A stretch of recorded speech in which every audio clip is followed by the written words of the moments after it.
Hey, what's up everybody? True Boxing here. Thank you for coming back to get hit with the truth. So today we are doing the recap from the Showtime May 13th card that was headlined by Romero versus Ishmael Barroso for the vacant WBA 140-pound championship. Now, before we get into that, if you guys could smash the like button, leave a comment, or subscribe to the channel, I really would appreciate any and all support as I try to build my channel up.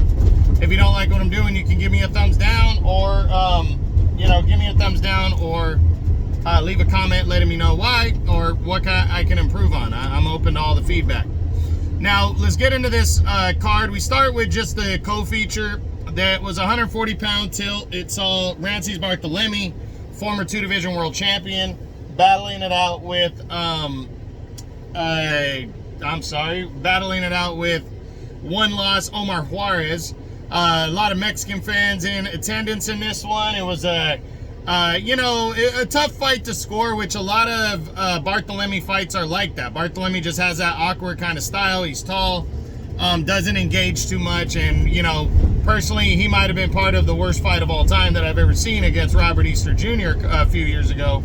But Barthelemy's still a gamer. He hadn't fought since that loss to Gary Antoine Russell, and in this one he fought his ass off. I really got to say that he fought his ass off against a tough and a game Juarez, and Juarez boxed well, or fought well. He did. He was in the fight. It was a close, competitive battle, but at the end of the day, Barthelemy walked away with a 10-round majority decision and puts himself back in the mix for a potential, what he actually wants, a title shot.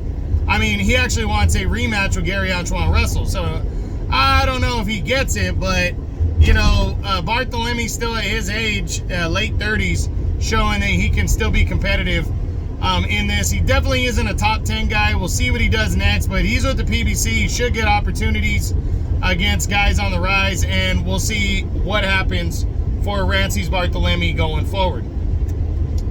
Now, in the main event, you had Ishmael Barroso battling Romero. Ended very controversial. You weren't sure what you were going to see in this one. Rolly was going to box and try to hurt Barroso and stop him at some point. And Barroso, being the natural guy at 140, a lot of power, but also 40 years old, a lot of people, I think, were expecting Romero to win the fight. I picked him to win the fight just because I hadn't seen Barroso really do much looking at his resume, And even though I said he had a chance because of his power and being the natural fighter at 140. And, it was an interesting fight, but Barroso seemed to be outworking Romero. He was ahead on the judges' scorecards, and he even scored a knockdown in the 3rd round on Romero.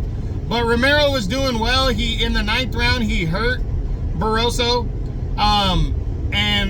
Actually, after he hurt him, he pushed him down with a forearm, and referee Tony Weeks ruled it a knockdown, which was not correct. He did get pushed down.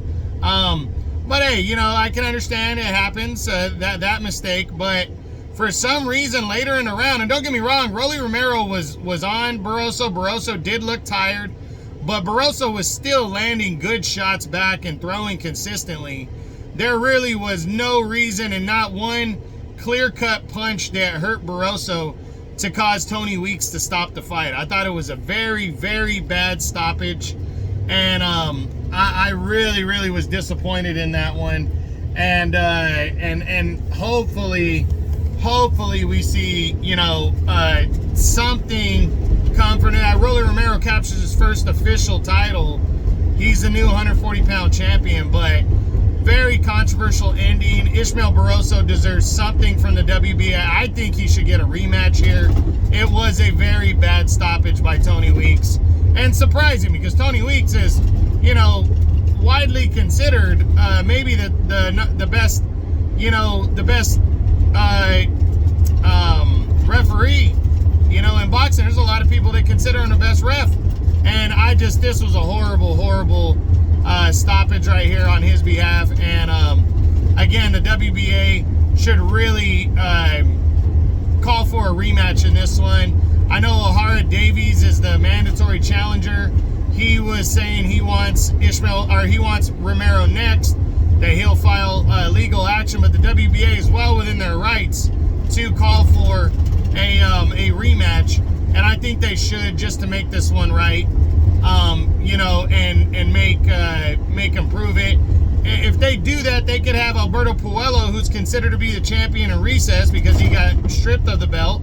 They could have him fight O'Hara Davies to confirm one true mandatory challenger going forward. But at the very least, they need to keep this little foursome solid right here and competing against each other to determine a champion, a true champion, by the end of all of it. So, tough break for Ishmael Barroso at 40 years old.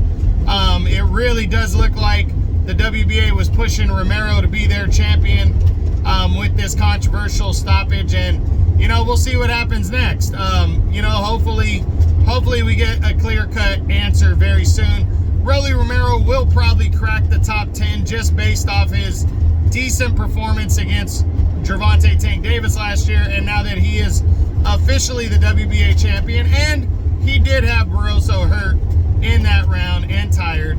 So I'm not gonna say that it was bullshit across the board, but the stoppage itself was. So we'll see what happens, but that's it. That's what I got.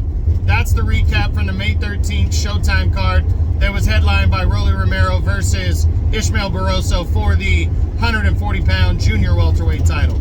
I hope you guys enjoyed the video. If you did, smash the like button, leave a comment, subscribe to the channel. I appreciate any and all support. This is True Boxing. You've been hit with the truth.